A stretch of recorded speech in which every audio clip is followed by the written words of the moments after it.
Some of Cyberpunk 2077's biggest narrative strengths are in its side jobs, which tend to offer memorable and fleshed-out quests that expand on the world of Night City and its deeply cynical underbelly. Many explore specific aspects of life in the neon-tinged future, such as V's encounter with Lizzie Wizzy in 2077, which poses questions about identity in an artificial world. However, there's one questline where the writers seem to have done their research, and it's one of the most memorable and unexpected side jobs in the entire game. The quest called Sinnerman begins when V is tasked with assassinating a convicted murderer, Joshua Stevenson, who is being transported across the city by the NCPD. When V finds Joshua, however, they discover that the man is a reformed Christian who has seemingly repented for his sins. Rachel, a BD, an initialism for braindance, newcomers may need a primer on all the cyberpunk slang in the game, studio executive, has taken notice and plans to produce a BD of Joshua's execution by crucifixion, allowing users to directly experience Joshua's dying moments and undying faith. They plan to call this BD Passion. Joshua's quests, Sinnerman, followed by There is a light that never goes out and they won't go when I go, are intended to draw parallels between his situation and the Passion of Christ, the period directly before Christ's death.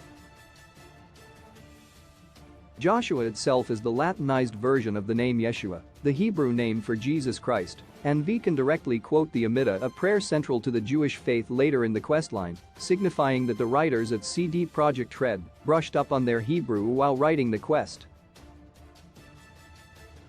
Although V can question Joshua and the BD company's motives to try to stop him from dying for the benefit of Rachel's profit margins, as in almost all things cyberpunk, there's no happy ending.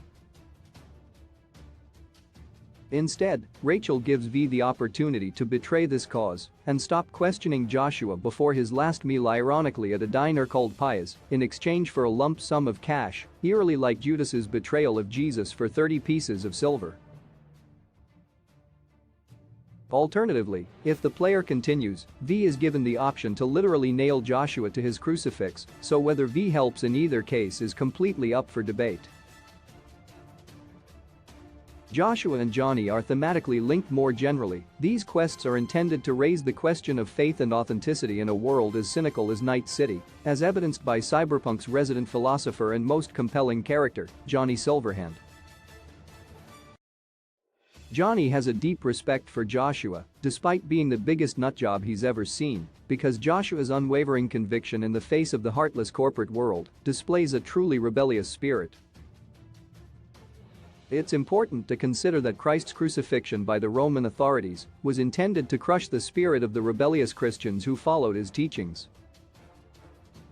Cyberpunk cleverly inverts this situation. Rachel and the BD company instead want to market and sell Joshua's death to the mainstream.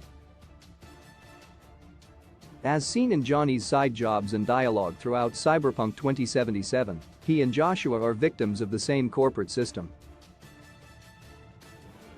While their authenticity and their conviction attract popularity and praise, once they are dead, Corpo Media is happy to twist their images into inauthentic products, packaged up to generate profit above anything else.